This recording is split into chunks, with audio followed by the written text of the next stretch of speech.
Assalamualaikum warahmatullahi wabarakatuh. Hai sahabat UT. Perkenalkan, nama saya Ruli Dermawan. Nomor induk mahasiswa 8566082881. Saya akan melakukan tugas kuliah PDGK 4107 Praktikum IPA DSD dengan dosen pembimbing Ibu Ayu Medini MPD. Saya akan melakukan tugas di modul 7 optik, kegiatan praktikum 1 sifat-sifat cahaya dengan judul materi praktik percobaan pemantulan cahaya. Selamat menyaksikan video saya. Terima kasih.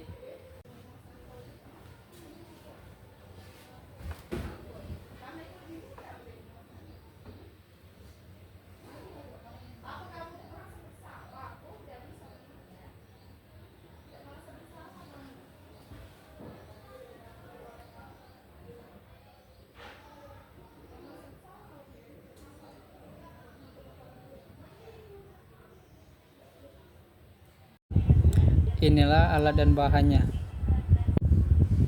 Cahaya tergolong gelombang elektromagnetik karena cahaya dapat melambat tanpa zat antara atau medium dari benda yang tidak menerima pantulan cahaya, maka tak bisa melihat benda tersebut, sehingga proses melihat terjadi karena adanya pantulan cahaya dari benda di mata.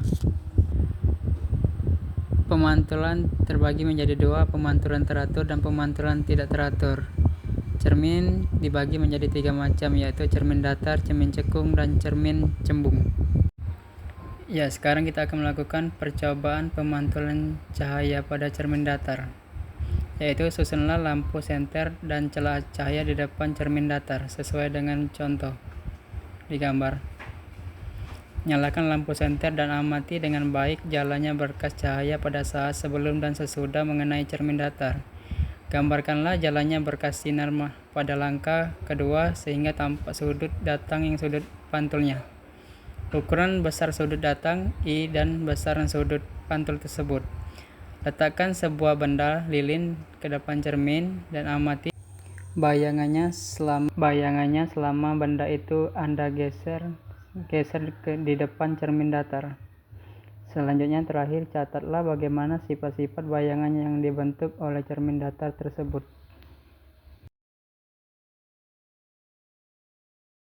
Besaran sudut datang dan sudut pantul, yaitu di titik 30 cm, sudut pantulnya yaitu 30 cm, dan yang kedua 35 cm, sudut pantulnya 35 cm.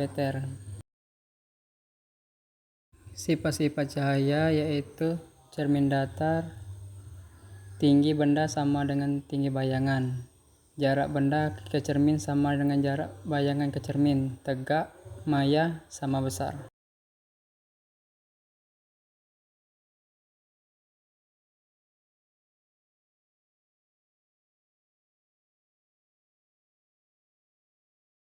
Selanjutnya, percobaan pemantulan cahaya pada cermin cembung. Di sini kita akan menyusun layar lalu lilin putih di tengah dan di depan cermin cembung seperti di gambar.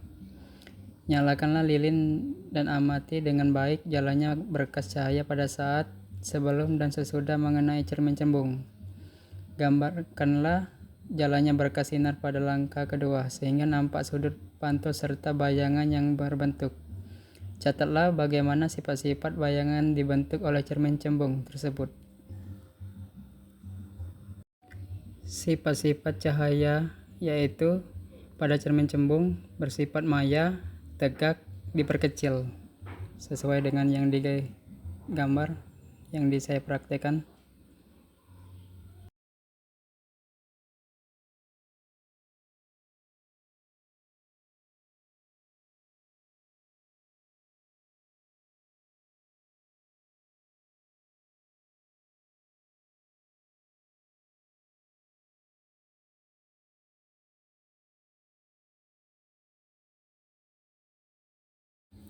Selanjutnya, kita akan melakukan percobaan pemantulan cahaya pada cermin cekung. Pertama, susunlah layar, lalu lilin di tengah dan di depan cermin cekung, seperti yang di video. Nyalakanlah lilin dan amati dengan baik jalannya berkas cahaya pada saat sebelum dan sesudah mengenai cermin cekung. Kemudian, gambarkanlah jalannya berkas sinar pada langkah kedua, sehingga nampak sudut pantulnya serta bayangan yang terbentuk. Kemudian, catatlah bagaimana sifat-sifat bayangan yang terbentuk oleh cermin cekung tersebut.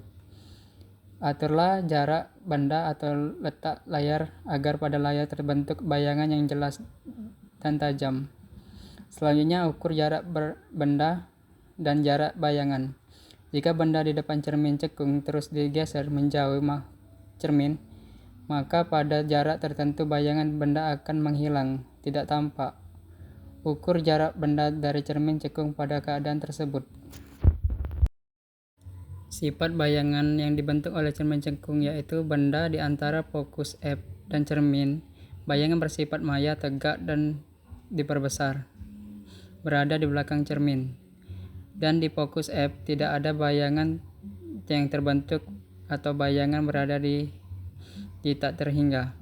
Benda di antara fokus F dan pusat kelengkungan, bayangan bersifat nyata, terbalik, dan terperkecil. Selanjutnya, benda di pusat kelengkungan C, bayangan bersifat nyata, terbalik, dan sama besar dengan benda. Kemudian benda di luar pusat kelengkungan C, bayangan bersifat nyata, terbalik, dan diperkecil, dan berada di antara fokus F dan pusat kelengkungan C. Jarak benda ke bayangan dari percobaan pertama 5 cm menjadi 8 cm. Jarak 10 cm menjadi 6 cm. Jarak 15 cm menjadi 4 cm. Jarak 20 cm menjadi 2 cm.